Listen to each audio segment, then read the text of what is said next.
Nebraska wrapped up fall camp practice number 15 here on Friday as the Huskers will hold their second major scrimmage of fall camp. And we caught up with offensive coordinator Marcus Satterfield and multiple different players, and they gave some early thoughts as the Huskers prepare for another big scrimmage. I think we've been doing this now for, I don't know how many, 14, 15 practices. So the execution, right? Scrimmage one, you're still in some installs. Some new guys are playing in new positions and learning the system. And there's some MAs and it's not as clean. We want to go out there tomorrow with the older groups, the first two groups anyway. And I want to be clean, efficient operation. Great tempo and just play clean football. Take care of the ball. Just those explosive plays.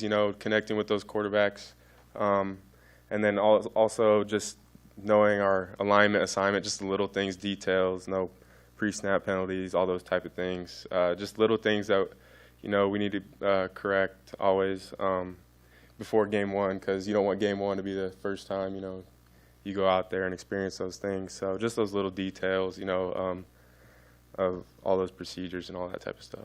Friday's practice for Satterfield in the offense, though, was a lot of situational work. Just to be with them, just to have them with us. And I think, this isn't part of your question, but I think Coach has done best I've ever been around this year of situational football. And I think sometimes when you run out of time at camp, you're trying to get everything in. You may not be able to spend as much time on it, but like we just left a 20-minute end of game situational, he would call out situations we'd have to execute it. And I think that we're going to benefit that players, but especially coaches. Like we don't know the situations. I think having them an extra week allows us to do things like that and not try to speed through and get, all the plays in and, just check boxes. We're able to just slow down and make sure that we get everything right and get to do these, these situational type things like we did today. And for Nebraska, fall camp will be an extra week compared to most years because classes at Nebraska do not start until a week from Monday, meaning there will be an additional 6 more days where the staff will have the players in more of a traditional fall camp format. Yeah, that just means more time throughout the day that we can meet and go over practice and recover instead of, going to class. And that's very helpful. That's just one extra thing that will help us be prepared for UTEP.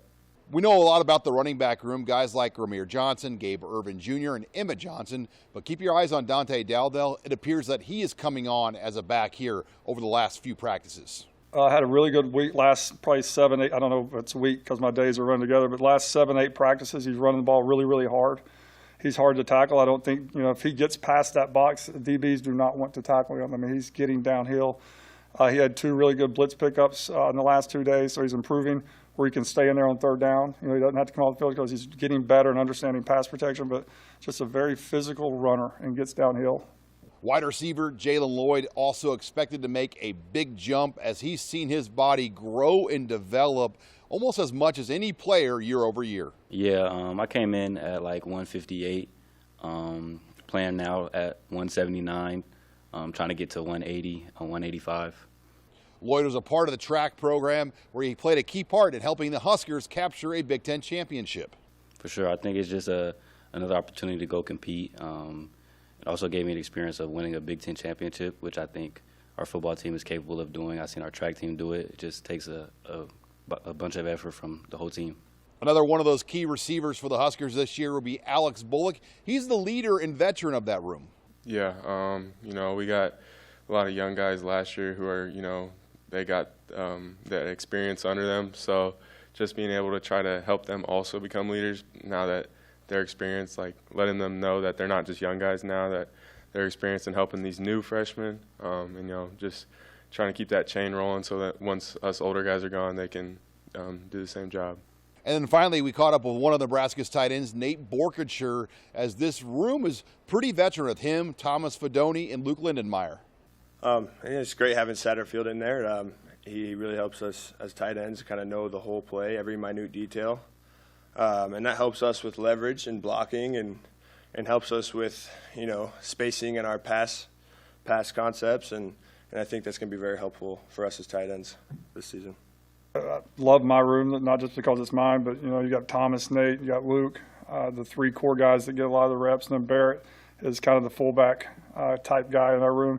Really pleased with them. I think that they've improved daily. They've improved every practice, which is all I ask them to do, Catching the ball, like, we have certain, I'm not going to say names, we have certain guys learn how to catch the ball with length and learn, just the different details of ball catching, and then just the different details of certain types of blocks on the line of scrimmage, off the line of scrimmage. So been very pleased with their development and just their willingness to get better, and they work hard, and the competitiveness they play with.